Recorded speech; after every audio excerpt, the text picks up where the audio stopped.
အားလုံးပဲမင်္ဂလာပါ UK Match Day ရဲ့ Facebook နဲ့ YouTube Channel ကနေကြိုဆိုပါရစေ။ဥရောပချန်ပီယံလိပြိုင်ပွဲတွေဟာပြည်သက်တွေစိတ်ဝင်စားမှုအများဆုံးရှိတဲ့ပြိုင်ပွဲပါ။ပြီးခဲ့တဲ့ရာသီမှာတော့ဘိုင်မြူနစ်အသင်းကလုံးဝကိုတည်ပွဲရှုံးပွဲမရှိဘဲနဲ့ Perfect Champion ဖြစ်ခဲ့တဲ့ဘိုင်မြူနစ်နဲ့အတူဒီနေ့ရာသီမှာရောဘယ်သူတွေကဆက်လုပ်ပြနိုင်မလဲ။တော့ Champion League ပြိုင်ပွဲကြီးပြန်လာတဲ့အခါဘယ်အသင်းတွေက surprise package တွေနဲ့လုပ်ပြအောင်မလဲ။အုပ်စုတွင်းမှာဘယ်လိုအခြေအနေရှိမလဲဆိုတာကိုအားလုံးကစောင့်ကြည့်ရမှာပါ။ဆိုတော့ဒုတိယနေ့ဗိုလ်ဒူးနေ့မှာတော့ပွဲကောင်းနေနဲ့စိတ်ဝင်စားစရာပွဲတွေရှိပါတယ် IS နဲ့ Liverpool ရဲ့ပွဲရှိတယ်ဘိုင်မြူနစ်က Atletico Madrid နဲ့ပွဲရှိတယ် Inter Milan နဲ့ Mönchengladbach Manchester City က Porto Midtjylland နဲ့ Atlanta ပြီးတော့ Olympiacos နဲ့ Marseille ပေါ့ဆိုတော့အသင်းကြီးတွေနဲ့ Bayern နဲ့ Atletico Madrid Man City နဲ့ Porto ပြီးတော့မှ IS နဲ့ Liverpool ရဲ့၃ပွဲကတော့ဗလူးနေ့မှာအကောင်းဆုံးပွဲတွေပဲဖြစ်ပါတယ်ဒီနေ့ရာသီမှာ Champions League ပြိုင်ပွဲမှာဘယ်အသင်းတွေပိုဆွဲနိုင်လဲဗလူးနေ့မှာကစားမဲ့ပွဲစဉ်တွေအကြောင်းကိုကျွန်တော်တို့အရင်ဆုံးလေ့လာကြည့်အောင်ပါနံပါတ်1အနေနဲ့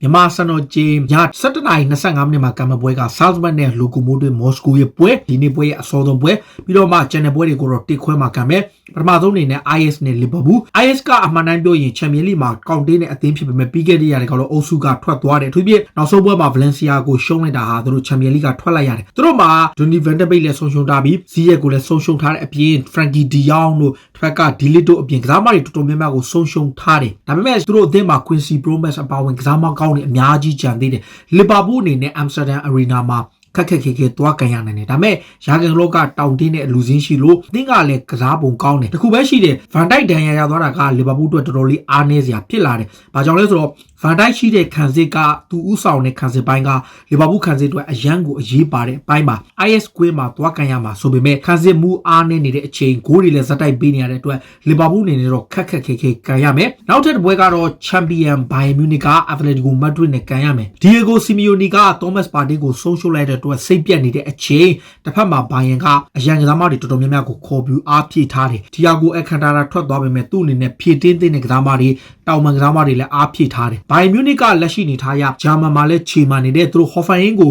ပြီးခဲ့တဲ့တစ်ပတ်ကျော်ကရှုံးသွားတဲ့ပွဲကလွှဲရင်ဂျန်နာရီကဘိုင်ဟာအရန်ကိုခြေသွမ်းပြဂိုးပြတ်နိုင်တာပါတစ်ဖက်က Atletico Madrid ကတိုက်စစ်ပိုင်းမှာ Suarez ကိုခေါ်လိုက်တာကတိတိတသားကိုပြောင်းလဲသွားတယ်သူပြီး Atletico Madrid ကခံစစ်တောင်တင်းပြီးသားအသင်းကဂိုးရဖို့ပဲရုန်းကန်နေရတာအဲ့ချိန်မှာ Luis Suarez ကိုခေါ်လိုက်တဲ့အချိန်Thomas Partey မရှိတော့ပေမဲ့ Lucas Torreira ကိုသူသုံးနေတယ်ဒါကိုကြီးချင်းအပြင် Atletico Madrid ကိုလည်း short တွက်လို့မရဘူးသူတို့မှာကစားမကောင်းနေနီးပြကောင်းတွေကိုပိုင်ဆိုင်ထားတဲ့အသင်းဆိုတော့ဒီပွဲကလည်းတကယ့်ကိုအကျိတ်နေရှိပြီးတော့ပွဲကြီးပွဲကောင်းဖြစ်မဲ့ပွဲမျိုးပါဘိုင်မြူနစ်အသင်းမှာ Lewandowski ကဂိုးမျိုးနေသူတို့တစ်ဖက်မှာ Serge Gnabry ကလည်းတောက်လျှောက်ကို on fire ဖြစ်နေတယ်ဒါအပြင် Leroy Sané Kingsley Coman အပြင် Douglas Costa လည်းသူတို့ခေါ်ထားတဲ့အတွက်ကြောင့်တိုက်စစ်ပိုင်းကတော်တော်လေးကောင်းတယ်ဒါအပြင် Thomas Muller တို့ Choupo-Moting တို့ကစားမတွေရှိတဲ့အခါမှာဘိုင်ယန်အနေနဲ့တော်တော်လေးကိုတောင်းတင်းတယ်တစ်ဖက်က Atletico Madrid ကတော့ Morata ကိုဆုံးရှုံးလိုက်ရပေမဲ့ဘက်က Luis Suarez လိုကစားမမျိုးကိုပြန်ခေါ်ထားတာက Atletico အတွက်အရေးပါမှုပဲထို့ပြင် Suarez က La Liga မှာလည်းဂိုးတွေသွင်းနေပြီးတော့ခြေစွမ်းပြနေတယ်ဘိုင်မြူနစ်ရဲ့အဝေးကွင်း Allianz Arena မှာသွားကန်ရမှာဖြစ်ပေမဲ့ Atletico Madrid ဟာတခုခ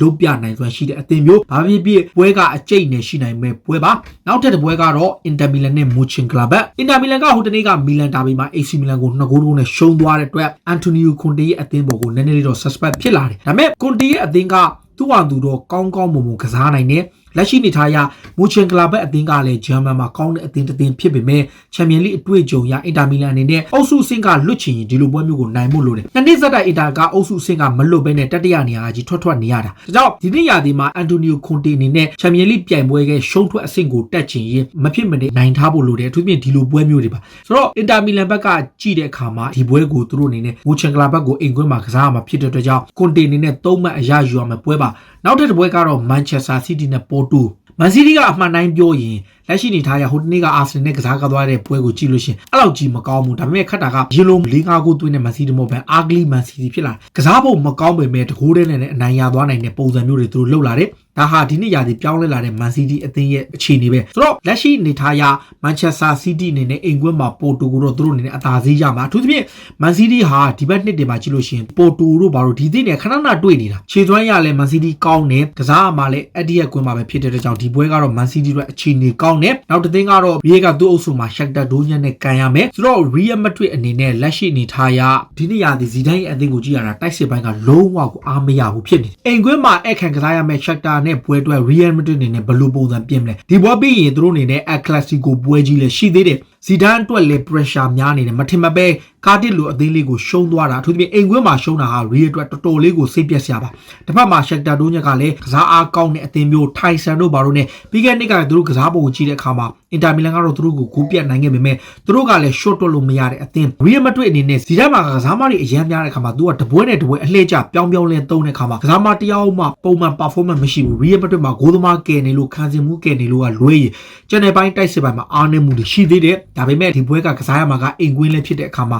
ရီမတွေ့နေတဲ့အခြေအနေအများကြီးကောင်းပါတယ်နောက်တစ်ခုကတော့မီဂျီလန်ကအတလန်တာနဲ့ကန်ရမယ်ဒိမတ်ကလပ်အနေနဲ့အတလန်တာရဲ့ဖုန်းနဲ့ခြေစွမ်းကိုတော့ရှင်းနိုင်မှုခက်ပါတယ်နောက်တစ်ခုကအိုလံပစ်မာဆေးနဲ့အိုလံပီယာကိုကအိုလံပီယာကိုရဲ့ဂရိမီမှာကန်ရမယ်ဒီပွဲလည်းအကျိတ်နဲ့ရှိနိုင်တယ်ဘာကြောင့်လဲဆိုတော့မာဆေးကစားမကောင်းတွေပိုင်ဆိုင်ရတဲ့အန်ဒရီဘွေးစ်လက်ထက်မှာကောင်းပေမဲ့အိုလံပီယာကိုကလည်းသူ့ရဲ့ဂရိမီမှာတော့ကစားပုံကောင်းပြီးမာကျော်တဲ့အသင်းပြီးခဲ့တဲ့နှစ်ကယူရိုပါလီတုန်းကလည်းအာဆင်နယ်ကို knock out လုပ်ခဲ့ဘူးသူတို့ချန်ပီယံလိမှာတော့ကလည်းထော်တနမ်ဟော့စပါကိုတီးခံကစားနိုင်ခဲ့တဲ့အခြေအနေဒါကိုကြည်ချင်းအပြည့်အခြေအနေကအများကြီးရှိတယ်ဆိုတော့ဘော်ဒူးနဲ့မှာပွဲကြီးပွဲကောင်းတဲ့အများကြီးတွေကစိတ်ဝင်စားစရာပွဲတွေအများကြီးပါတယ်အင်တာမီလန်နဲ့ဘိုချန်ကလပ်ဘတ်အတလက်တီကိုမတ်ဒရစ်နဲ့ဘိုင်မြူနစ်တို့ရဲ့ပွဲနောက်လီဗာပူးက IS နဲ့ကံမဲ့ပွဲအပြင်မန်ချက်စတာစီးတီးရဲ့ပွဲလည်းရှိတယ်ဆိုတော့ဒီပွဲတွေအားလုံးကိုတပြိုင်နက်ကံမှာဖြစ်ပြီးတော့အစောပိုင်းပွဲကတော့ Salzburg ရဲ့ပွဲပါဆိုတော့ဒီပွဲတွေအားလုံးကတော့ညနေတနာရီခွဲမှာကံမှာဖြစ်ပြီးကျန်တဲ့အစောဆုံးပွဲတစ်ပွဲပဲ17နာရီ25မိနစ်မှာကံမှာပါဒါကဗိုလ်ဒူးနေ့မှာကစားမဲ့ဥရောပချန်ပီယံလိပြိုင်ပွဲရဲ့ဒုတိယ